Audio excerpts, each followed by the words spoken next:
समान विमर्श हेतु मुझे अपने बातों को रखने का समय दिया। बहुत बहुत धन्यवाद। साथ ही हमारे नेता माननीय श्री जीतन राम मांझी जी को भी आभार है कि इस विषय पर हिंदुस्तानी अवाम मोर्चा सेकुलर के प्रतिनिधि के तौर पर मुझे बोलने का समय दिया गया। महोदय, माननीय मुख्यमंत्री श्री नीतीश कुमार जी के नेतृत्व में काम कर रही हमारी सरकार के विकास एक ऐसा पैमाना है जो दिखाई नहीं देता बल्कि महसूस किया जाता है। नीतीश कुमार जी के दृढ़ संकल्प का ही असर है कि मैं जिस क्षेत्र बाराचट्टी से आती हूँ, 2005 तक वहाँ की स्थिति ऐसी थी कि शाम में तो छोड़ दीजिए, दिन में भी लोगों को घरों से निकलने में भी डर लगता था। लेकिन आज एक समय ऐसा भी आया है जब उस क्षेत्र की प्रतिनिधि 4 घंटे में बाराचट्टी जैसे सुदूर इलाकों से विधानसभा पहुंचकर वित्तीय मामले पर अपनी बातों को रख रही हूं। दलित टोले में जाकर सिर्फ दलित बच्चों का बाल काट देने से उनका विकास नहीं हो जाता। विकास के लिए यह जरूरी है कि उनके शिक्षा की व्यवस्था की जाए, रोजगार की समस्या का समाधान किया जाए, खेत खलिहानों में पानी की व्यवस्था की जाए। महोदय, 2005 का बिहार और 2021 के बिहार में अंतर साफ तौर पर दिखाई दे रहा होगा।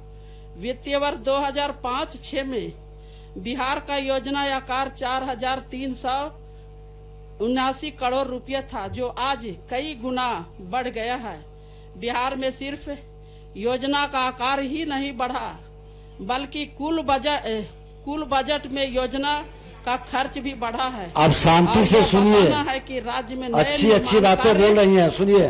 नए निर्माण कार्य पर कुल बजट का सबसे पहले काफी अधिक खर्च किया जा रहा है।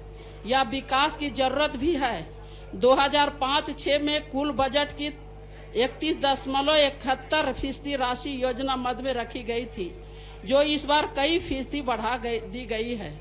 महोदय, चुनाव के वक्त कुछ लोग रोजगार के मुद्दा बना रहे थे। वह लोग भूल गए कि 2005 के पहले बिहार की स्थिति क्या थी, पलायन दर कितना था, हम बिहारियों की स्थिति दूसरे राज्यों में क्या थी।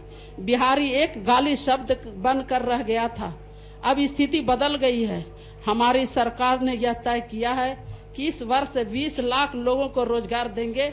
साथ ही महिलाओं, पशुधन, कृषि और उद्योगों को आत्मनिर्भर बनाएंगे। 2,18,300 महोदय, थोड़ा सा 18,303 करोड़ बजट बिहार में विकास को नई गति देगा। कोरोना काल में काफी मुश्किलों का सामना राज्य ने किया है, लेकिन फिर भी हमारी सरकार ने जनता पर कोई नया टैक्स नहीं लगाया। फिर भी हम बजट को आकार को बढ़ाकर राज्य के विकास के लिए तत्पर हैं। इस वर्ष से हमारी सरकार योजना मद में 1,51,880 करोड़ रुपया खर्च करेगी। कान खोलकर सुन लिए हल्ला करने वाले लोग, आपका योजना आकार था और आज खुशहाली योजना का आकार है। यहाँ एक परिवार नहीं, हर गरीब परिवार की चिंता होती है। कुछ लोग इस फिराक में हैं कि बिहार को फिर उसी जंगल राज की तरफ ले जाना है, लेकिन यहाँ माननीय मुख्यमंत्री श्री नीतीश कुमार जैसे जंगल का नेता होगा, वहाँ जंगल राज कैसे आएगा भाई। अब देखिए किसानों के नाम पर नोटंकी चल रही है और हम लोग किसानों के लिए काम कर रहे हैं, लेकिन हमारी सरकार ने तय किया है कि पंचायत स्तर पर पशु अस्पताल की स्थापना होगी। हर घर पहुंचकर चिकित्सा माननीय समस्या बैठ जाए, इलाज करेंगे। थोड़ा सा सर, महिला तरी ज्यादा दीजिए सर। सीधा पहुंच इलाज करेगी। देसी गायों को समर्थन के लिए गौवंश अस्पताल की स्थापना की जाएगी। इस योजनाओं के लिए 500 करोड़ रुपए की व्यवस्था की। अध्यक्ष महोदय, गांव की विकास आधार पशु एवं कृषि है। बाबा साहब भीमराव अंबेडकर ने भी कहा था कि बिना गांव गरीब के विकास के देश का विकास संभव नहीं है।